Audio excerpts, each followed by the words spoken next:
Romania সরকার 2026 সাল থেকে তাদের শ্রম ব্যবস্থাকে আধুনিক ও স্বচ্ছ করতে ওয়ার্ক ইন রোমেনিয়া নামক একটি পূর্ণাঙ্গ ডিজিটাল প্ল্যাটফর্ম চালু করছে।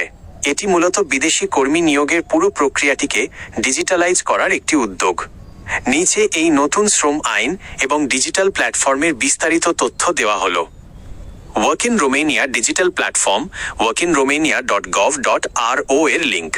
এটি হবে একটি সিঙ্গেল পয়েন্ট অব কন্ট্যাক্ট বা কেন্দ্রীয় মাধ্যম, যেখানে নিয়োগকর্তা, রিক্রুটিং এজেন্সি এবং সরকারি কর্তৃপক্ষ সরাসরি যুক্ত থাকবে।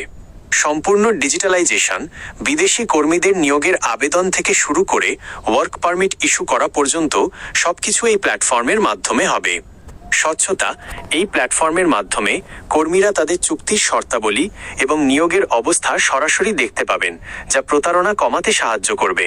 ট্র্যাকিং সুবিধা, এর মাধ্যমে সরকার ট্র্যাক করতে পারবে যে একজন কর্মী কোন কোম্পানিতে কাজ করছেন এবং নিয়োগকর্তা তার সব পাওনা ঠিকমতো পরিশোধ করছেন কিনা।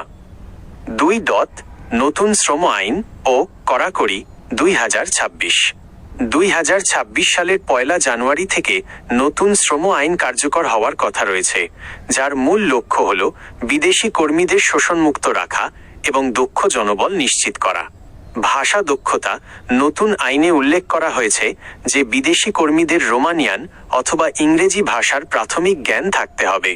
যারা একদমই ভাষা জানেন না, তাদের জন্য ভিসা পাওয়া কঠিন হতে পারে। রিক্রুটিং এজেন্সির ওপর নজরদারি, নতুন আইনে রিক্রুটিং এজেন্সিগুলোর জন্য কঠোর লাইসেন্সিং ব্যবস্থা চালু করা হচ্ছে। কোনো এজেন্সি কর্মীকে ভুল তথ্য দিলে বা শোষণ করলে তাদের লাইসেন্স বাতিল এবং বড় অঙ্কের জরিমানা করা হবে। নিয়োগকর্তার আর্থিক নিশ্চয়তা, নিয়োগকর্তাদের বিদেশি কর্মী আনার জন্য নির্দিষ্ট পরিমাণ আর্থিক গ্যারান্টি, ফিনান্সিয়াল গ্যারান্টি জমা দিতে হতে পারে, যাতে কর্মীর বেতন বা অন্য কোনো সমস্যা হলে সরকার ব্যবস্থা নিতে পারে। 3. কর্মীদের জন্য নতুন সুযোগ ও সুবিধা। মজুরি স্বচ্ছতা, পে ট্রান্সপারেন্সি, 2026 সালের জুন থেকে ইইউ নির্দেশিকা অনুযায়ী কর্মীদের বেতন কাঠামো এবং বোনাস সম্পর্কে আগে থেকেই স্বচ্ছ ধারণা দিতে হবে। খাবার ভাতা বৃদ্ধি, 2026 সাল থেকে দৈনিক খাবার ভাউচার, মিল ভাউচার্স 40 লেই থেকে বাড়িয়ে 50 লেই করার সিদ্ধান্ত নেওয়া হয়েছে। ছুটির সুবিধা, কর্মীদের জন্য বিশেষ প্রয়োজনে বার্ষিক 5 দিনের কেয়ারার্স লিভ এবং বিশেষ পরিস্থিতিতে 10 দিনের বিশেষ ছুটির বিধান রাখা হয়েছে।